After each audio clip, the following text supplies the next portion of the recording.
Boom, boom, boom. Let's go. I'll start quickly by showing right versus left. So on the left, you have external locus of control. Again, as a person that believes their life is in the hands of fate, that life depends on luck, not hard work or effort. Leftists tend to believe that since life is luck and external factors, you obviously have to depend on others. Very dependent mindset. Community is very important for survival. Others will provide, others will protect. It lends itself to being predisposed for socialism. And on the right, we have the opposite. Throughout the video, Gillette treats women as some sort of consequence-free automaton that can't be depended on to express her own desires or opinions. Gillette shows that leftists believe it is the responsibility of men to read their minds and bring about the outcomes that they want. Again, leftists think that others will provide, others will protect. They're very dependent on the community. Life is in the hands of fate and luck. And this is why you tend to see people who lean to the left tend to believe in psychic readings, palm readings, astrology, things like that. Let's start with the females at a party with RBF. Resting bitch face doesn't work for men who are determined to flirt. Now, this chubby white man may not have had the best lines to flirt, but I would imagine a strong woman would be able to tell him to fuck off. Now, this scene shows that leftists understand that women should not be expected to express their desires to men in words that we can understand. Some women say yes, but that doesn't necessarily mean she means yes.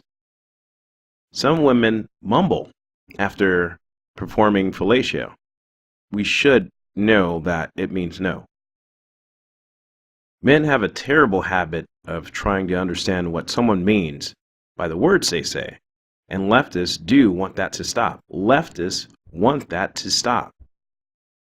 And this is partly why leftists destroy meaning. They have no appreciation for definitions.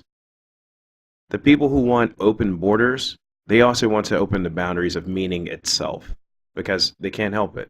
But let's return to Gillette. So, the woman on the street. We see men and women dressed as if it's late fall. She's walking through, probably shopping or going about her day. It's cold outside, but she's wearing shorts and a shirt that seems for warmer weather.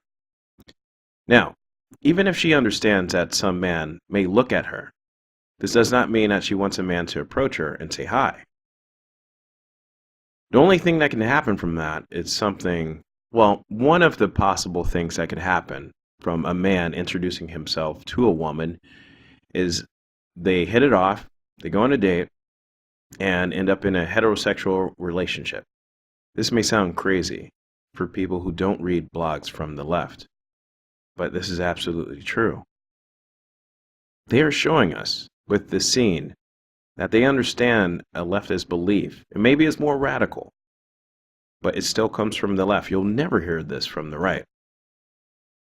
But they're showing us that one of their beliefs is that any heterosexual man-woman relationship is by nature evil.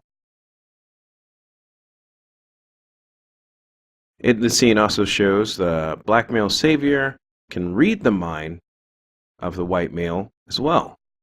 Not just the white female, he reads the white male's mind and he understands he had bad intentions. Not cool, bro. Not cool indeed. So, side note, another reason this scene works, and maybe I'll do this for another video, it again pits the black male against the white, villainizes the white male, is a use of distraction, using the minority. But I'll save the use of racism from the left for another breakdown. Next scene, this is one of my favorites. The woman in the boardroom. So she looks humiliated because what seems to be the boss is explaining something she said, which is mansplaining, because she's a woman, he's a man. There's no word for it for when it happens to a male. One of the questions I immediately had was, how did she ever attain such a high position and not be able to say anything to defend herself and her views? Well, one of the main beliefs of leftism is that others will provide.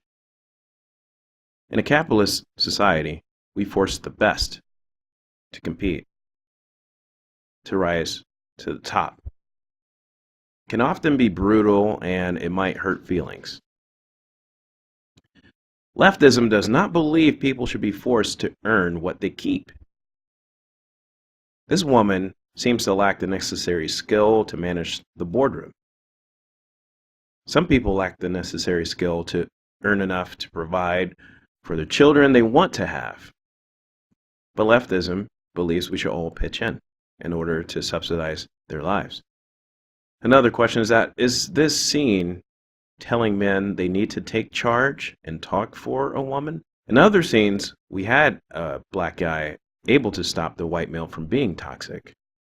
Either way, black male savior or man reading her mind, leftists don't believe that people with a victim mentality should defend themselves.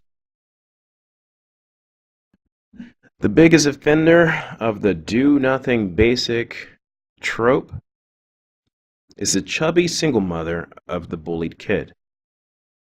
She does nothing to fix the problem. She just cries along with her son.